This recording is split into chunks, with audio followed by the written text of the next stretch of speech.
Hello everyone and welcome to another edition of our weekly news roundup. We're in the post-match punch studio. We're going to be going through the QPR game. Me and Ryan. Hello Ryan. Hello Nick. Alright mate, again, yeah, mate. Always you, innit? We're going to be going through the QPR game first, then we've got some other news during the week. I'll go through the iPad, we'll discuss some other news, season ticket prices being one of them. Right, QPR 0, West Ham 0. Did you enjoy the game, Ryan? It was an entertaining 0-0. Yeah, it wasn't a boring 0-0, but it's just what let us down was up front. We had nothing, did we? Valencia out on the wing again. Even when Cole come on, just there weren't nothing. Yeah, I mean, to be honest with you, them two leading the line, it's not very good, is it? Do you know what I mean? Like, he's not a striker like Valencia. I'm talking about. He's not a striker like Sacco. He can't. No. I don't even think Sacco can lead the line like as a lone striker. Yeah. So Nolan was playing up front. I think. Yeah. I think Nolan had quite an all right game. I don't think he was that bad. He played all right. I think Noble had a really poor game yesterday. Really poor. There was some positives in the game. Adrian. Penalty save. Yeah, three in a row. Yeah, three in a row. First keeper to do it in Premiership history. Congratulations, Adrian. Yeah, well done, Adrian. Yeah, well done, mate. But he was a great. But he pulled off a few class saves. That last one at the end. I mean, if that would have been De Gea, Lores, people would have been. Yeah, that was a class save. Yeah, world class. But then again, Robert Green pulled off a good save from Creswell's free kick. He had a good game as well. So, but we should be winning them games. I mean, QPR, the run of form we've been having since Christmas, it probably felt like a bottom of the table clash for QPR. Yeah. Not obviously going by a league position, but on form. I mean, it was more important for them to win. I was entertained though. But I tell you what, Reece Burke. Yeah, positive there. Yeah, massive. Played really well. Could have scored as well. But you got Charlie Austin and Zamora. Charlie Austin and Zamora up front. I mean, that's two strikers there, and he dealt with them. Two seasoned strikers, aren't they? Zamora gives any centre back a tough game. Yeah. But no, he played really well. I think him and Collins, you could see Collins was talking to him non-stop throughout the game. Yeah. But yeah, I felt sorry for Collins with a penalty. I mean, what his arms were doing up there anyway, but he played well again. 0-0. Point. Yeah. It's just a countdown to the end of the season now. We're winding down. We've been winding down for a little while. We've got what? Yeah, who we got? Burnley next week. That'll be a tough one. They're fighting for their lives, but I think they've gone there anyway. Burnley. Yesterday didn't help them their result yesterday. Yeah. Good down there though, bottom of the league. Leicester. Yeah, it's exciting. I'm just glad we're not down there. Yeah, I'm glad we're sitting there looking at it. Who do you think's going to go down? I think Sunderland are going to go. Hull. I think Burnley. I don't know. It's tough because even Newcastle will slide into it. I mean, imagine us going there on the last game of the season and sending them down. That'd be funny, wouldn't it? Yeah, you wouldn't want to go out on a night out there. Well, it was good to as well. Yeah. So that was I mean, the game was what it was. Decent point at the end of the day. A team that are struggling for their lives. What was it with Song? Was he injured? Or was he just left out of the squad? I don't know. They never really mentioned it. Winston Reid had an hamstring injury, but he should be fine. But Song, I don't really think about it. Yeah. Well done, Adrian, anyway. Yeah. That's what I was saying. Man of the match, yeah, definitely. Let's go to a bit of news during the week, right? This week, there's a massive talking point. I want to do like a sit down with a few supporters and like really discuss this, but we'll discuss it in brief quickly now. The season ticket prices come out. Let me just get them up here. They was favourable for the lower bands, I would say. Yeah. I was really happy with it because at the end of the day, we are going to.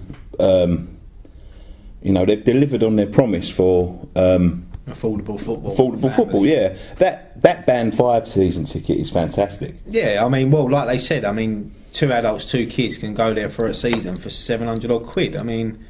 That's brilliant. You know what I mean? Not everyone can afford the Band 1 tickets. Yeah, so I'm looking at the prices now. $2.89 for the Band 5 season ticket, the new band. Band 4 3 and 4 drop a quarter, so 25% each, and bands 1 and 2 is only like a few percent drop. I think band 1's only about 3%. 3%, yeah. Now, it's all well and good. I mean, I was happy. My brother is in a band 3, I think, or 4. Well, I'm band 4, so I think I save a couple of £100. Yeah, we're happy. But I did speak to someone earlier in the week who wasn't that pleased with his season ticket. Was he band 1? Band 1, yeah. I can see his frustration because everyone else has had a good saving and they've saved, what, 30 odd quid, haven't they? But the thing, but the thing is, they're raising the season ticket price and then dropping them by less than what they've raised it this year. So, but is it like with the season ticket prices, the people that have paid the most? If you've had a band 4 season ticket and a band 1 season ticket for the same 2 people for 10 years, right?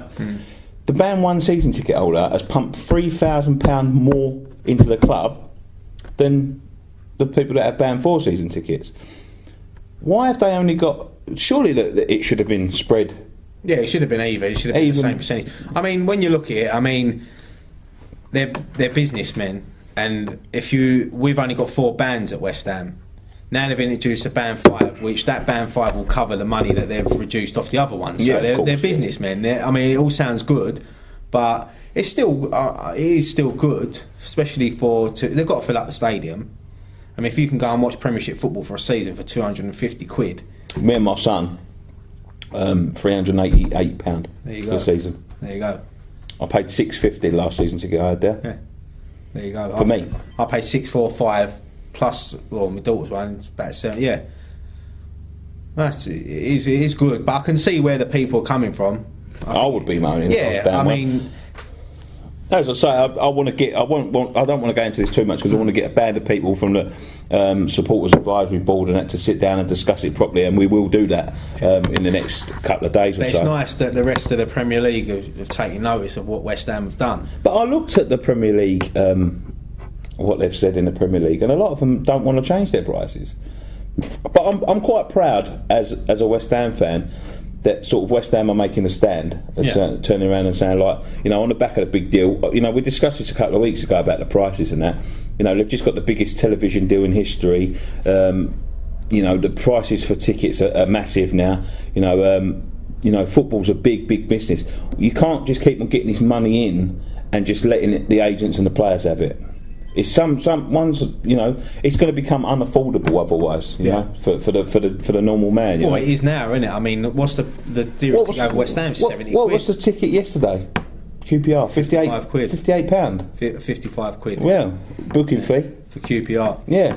0-0. No, it don't matter what the score is. I mean, £55 for an away ticket is a fucking disgrace. You've got to travel there. Yeah. By the time. So it's a long old day out. I mean, 2 tickets, 110 quid. You drink, food, travel. You're looking at a couple of £100, aren't you? Yeah, it's ridiculous. All right, one other thing. Couple of other things I've seen during the week. Aaron Cresswell, 25 million. They've put a price tag on him. Would you sell him for 25 million? I don't think the club have actually put that on him, have they? I think it's probably press talk. I think, yeah. I wouldn't take it, to be honest. I like Cresswell a lot. I think he's going to be up there. He got my vote for Hammer of the Year. It was tough. It was out of him and Adrian for me, but I went for Cresswell. But I think I voted before yesterday's game, so he's been unbelievable, and I think we can keep him for the next 5 or 6 seasons. Do you think they're the 2 winner and runner up? Yeah. I think. I mean, we can go through the categories in a little while if you want. You can talk about them, but yeah, I think Cresswell. A bit out of Cresswell, Adrian, and Sacco. I think who's going to take it. It's nice this year to have 4 or 5 different candidates. The last couple of years, it's only ever been 1 or 2. Yeah, that is good. That's good to have. That's good to have. Shows that there've been competition. A lot of good players this season. Other things during the week. What else have I said? Hold on a minute.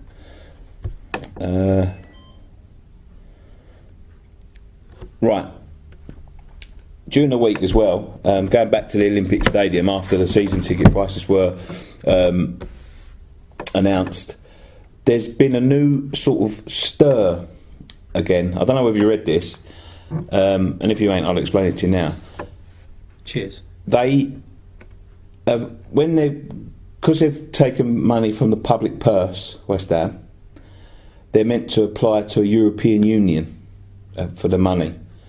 They haven't done that. A solicitor has come out and said that they should have done it. Yeah, they haven't done that, and they've left themselves open to lawsuits, which could amount to the £140 million we've taken out of the public purse. What, for the stadium, you mean? Yeah.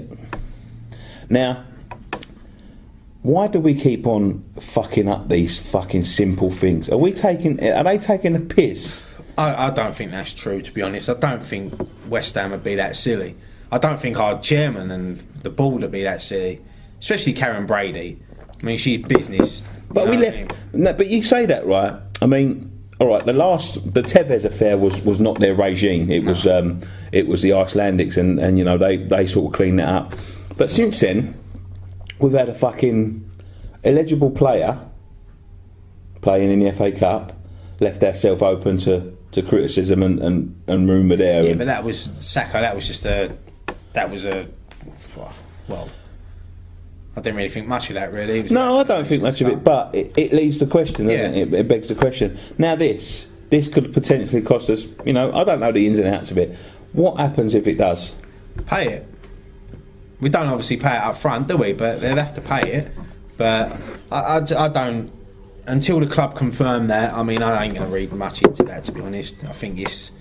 the thing is, it seems like when other clubs do things, nothing gets mentioned. I don't know if it's because we support West Ham, but don't you get the feeling that every time we do something, people always jump on us? Yeah, I think... We do the ticket things, and people are moaning. We get the Olympic Stadium, people are moaning. Everything we do. The thing is that I think everything that we do now is highlighted because of the Tevez affair. Yeah. The people around the country, no matter what. I mean, before all that, we used to be everyone's second. Put it this way: every team who moaned about that Tevez thing, where are they now? Yeah. Well, exactly. We're going to go down to League One. Sheffield United already down there. Sheffield United. Fulham. Who else was it? There's a few of them, isn't there? Yeah. Like 5 or 6 of them. Like, you know what I mean? But it's because Karma, that is. It's because they felt the most. They felt it the most, didn't they? Let's be honest. I mean, I know it's a long time ago now, but Sheffield United were 10 points clear of us. They didn't say nothing. We had to go Old Trafford last game of the season. They had Wigan at home. Ain't our fault they didn't win them. No, exactly. We won at Arsenal. Yeah, but that's that's what happens in it. If it had been the other way round, would have been. But I'm just saying, what the point I was trying to make is, since then, everyone's sort of like, if we're sort of like looking like we're bending the rules, everyone's sort of on it, because they think we got off lightly with the Tevez affair with a fine. And they think we should have been deducted points, like Rotherham have just had points deducted for fielding a player that... But then again, it's not our fault that was what we got given. No, it's not our fault, mate. No, it's not our fault. Teddy Sheringham might be off. Yeah. He might be going to Portsmouth. He's applied for the Portsmouth job. He's had a big loss to us.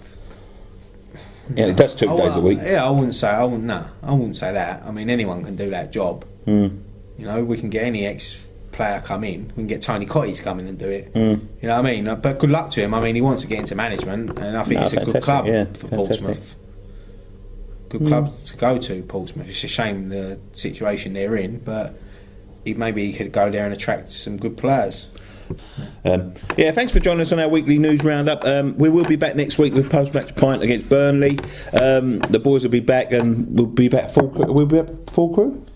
Yeah, we should be. Well, Tomo might... He might not turn up, yeah. If he could be bothered. Especially how his ribs are. So we'll be back next week for post-match pint versus Burnley. We're winding up for the rest of the season now. We're going to be having a little get-together at Everton game after Everton game. We're just going to sit on this camera and get absolutely smashed. So look out for that. We've got a very special guest coming in with us on Tuesday. We'll be joined by Matthew Everington. We're going to be having an interview right here. So if you want to get some questions in, put them in the comment section below. Anything you want to ask Matty Everington, FA Cup finalist, 2-time FA Cup finalist, playoff winner, Hammer of the Year, Potter Potter of the Year, Peterborough, Tottenham, whoever you support, ask your questions, we'll ask them here. And we'll be back, as I said, post-match pint for Burnley. And that's about it. Follow us on Facebook, facebook.com West Ham Fan TV, Twitter, twitter.com/West Ham Fan TV, and there you can find us on YouTube, youtube.com/West Ham Fan TV. Thank you very much. Come on your ones.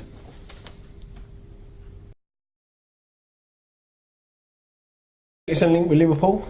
Yeah, got to sign him up. I think now. Get it done. Get it done and dusted before we can go anywhere else.